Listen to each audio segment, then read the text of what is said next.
my shoulder, I'm not quite sure how clearly you can see it, is a picture containing the words of the song, "You'll Never Walk Alone." As a Liverpool football supporter, it's obviously an important song to me. I did wonder about wearing my Liverpool shirt for this, but I decided against it in the end. I'll come back to the song and the picture in a bit more detail later, but for now, I just want to stress the value of knowing the truth of the fact that when we enjoy a relationship with God, we know that we will never walk alone.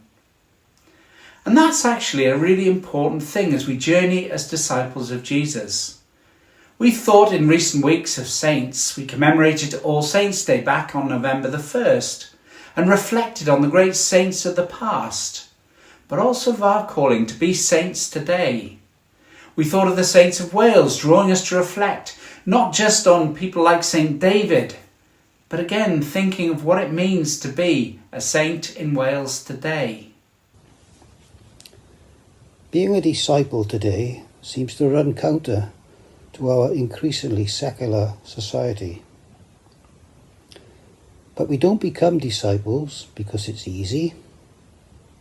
I see being a disciple as trying to reflect Christ through the way I live, in what I say and in what I do, so that others may see him through me. Throughout our communities, there are all kinds of examples of people living out their faith through involvement in all kinds of things like social projects or simply caring for our neighbours. Disciples helping to be and share good news. And of course, the challenge for us is to think of our own discipleship. We thought of how we can be inspired and challenged by talking to others in groups about our faith and having the chance to talk about all kinds of questions and thoughts we might have, honestly and openly.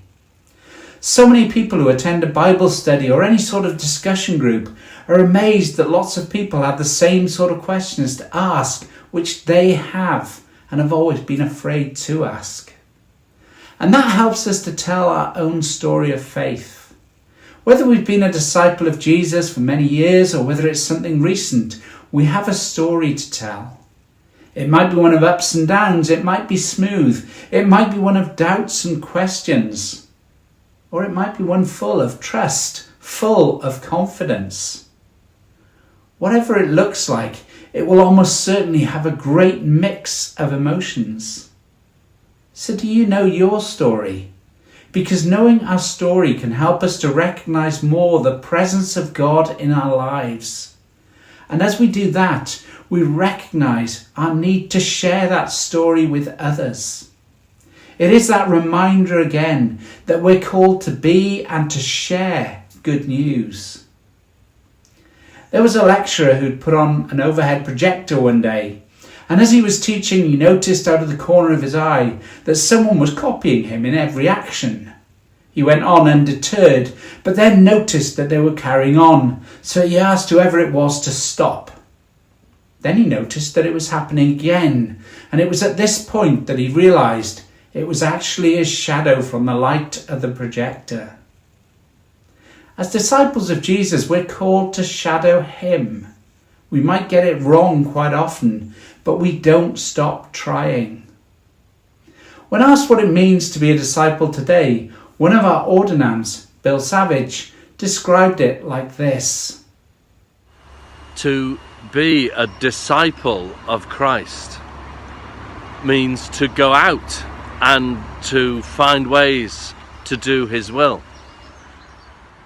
And that's a challenge. As he said, it's not always going to be easy. But as Christ also promised, he will be with us. He will empower us with the Holy Spirit to be a disciple. And the joy of being Christ's disciple is knowing that he works with us and he walks alongside us. And so back to that picture. As disciples, we're never alone. When we walk through any storm, God walks with us. We don't need to be afraid of darkness because the true light of the world is always with us. And at the end of every storm, there is a golden sky. Inspired by God's promises to never leave us, we're encouraged to rely on him more through prayer, learn more about him from the Bible, and treasure the people with whom we have the chance of fellowship, as we share experiences and stories and are drawn closer to God day by day. And so it's good to finish with a question. It's one I hope you can reflect upon. What does being a disciple of Jesus mean to you?